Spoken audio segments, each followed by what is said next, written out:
ইন্ডিয়ানদের ক্ষেত্রে আমাদের Indian diet প্যাটার্নের মধ্যে প্রধানত প্রোটিনের খুব অভাব দেখা যায়, এবং এটা ট্রু যে আমরা যত ক্লায়েন্টস আসে প্রত্যেকে দে আর তাদের যখন ফুড প্যাটার্ন আমরা দেখি তাদের প্রত্যেকেরই দেখা যায় কিন্তু তাদের ক্ষেত্রে প্রোটিন ডায়েটে খুব কম থাকে। প্রোটিন খাওয়াটাও অত্যন্ত দরকার, কারণ আপনার মাসেল, আপনার হরমোনস, আপনার বডিতে এনজাইম, এভরিথিং আপনার ইমিউনিটি, এই প্রত্যেকটা জিনিস প্রোটিন দ্বারাই একমাত্র তৈরি হয়, এবং প্রোটিন খাওয়াটা অত্যন্ত দরকার। প্রোটিন যদি না খান তাহলে মাসেল লস আপনার হবে, এবং যখনই মাসেল লস হবে সেক্ষেত্রে কিন্তু আপনার ইমিউনিটির ওপর হ্যাম্পার করবে। সো প্রোটিন অত্যন্ত crucial for our health. So সেই কারণে বলবো আপনার যতটা পরিমাণ প্রোটিনের প্রয়োজন ততটাই খান, এক্সেস প্রোটিন খাওয়ার প্রয়োজন নেই। যদি আপনি এক্সেস প্রোটিন খান সেক্ষেত্রে কিন্তু আপনার কিডনির ওপর প্রেশার পড়তে পারে। তাহলে আপনি কতটা প্রোটিন খাবেন? আমাদের যা প্যারামিটার আমরা প্রধানত বলি আপনার যতটা ওয়েট 1 গ্রাম পার কেজি বডি ওয়েট হিসেবে আমরা প্রোটিন খাই।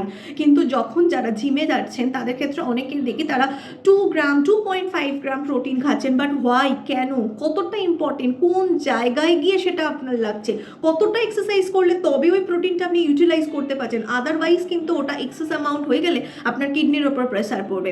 So be careful about that. এবং যদি আপনি না জানেন প্লিজ কোনো প্রফেশনালের হেল্প নিন, বাট নিজে থেকে কখনোই আপনারা প্রোটিনের কোয়ান্টিটি আপনার বডিতে কতটা দরকার সেটা নিজেরা ডিটারমাইন করতে পারবেন না। আমাদের কাছে অনেক পেশেন্টসরা আছে তারা গুগল দেখে বা সোশ্যাল মিডিয়া দ্বারা ইনফ্লুয়েন্স হয়ে কাজটা করেন, কিন্তু আপনার বডিতে কতটা রিকোয়ারমেন্টস আছে। আপনি লিন বডি থেকে আপনি মাসেল গেন করতে চাইছেন, আপনি যথেষ্ট প্রোটিন খেয়েও যাচ্ছেন, সাপ্লিমেন্টারি প্রোটিন খেয়ে যাচ্ছেন, কিন্তু আপনার কি সেই রেটে মাসেল গেন হচ্ছে? নো, মাসেল গেন হতে সময় লাগে। তো সেই সময়টা ধীরে ধীরে ধীরে ধীরে বডিতে প্রোটিন বাড়াতে, এবং প্রোটিন বডিতে ইউটিলাইজ হবে কিভাবে সেটা আপনাকে জানতে হবে, এবং সেটা জানার জন্য যথেষ্ট পরিমাণ কার্বোহাইড্রেটও খেতে হবে, এবং তারপরে প্রোটিন ততটাই খেতে হবে। সেই কারণে বলবো নিজে থেকে কখনো করবেন না, এটা অত্যন্ত রিস্ক হয়ে যায়, এবং সেক্ষেত্রে আপনি একদিনে বা দুদিনে তার কোনো এফেক্ট বুঝতে পারবেন না, লং টার্মে গিয়ে আপনি কিন্তু তার এফেক্ট একটা বুঝতে পারবেন।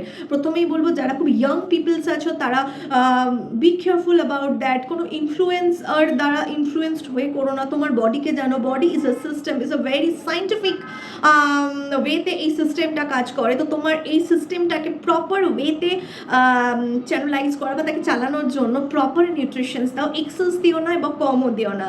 So for more details, if you have any queries and for more details please comment us and please ask me what is your problem and I will give you your answer definitely. Thank you so much.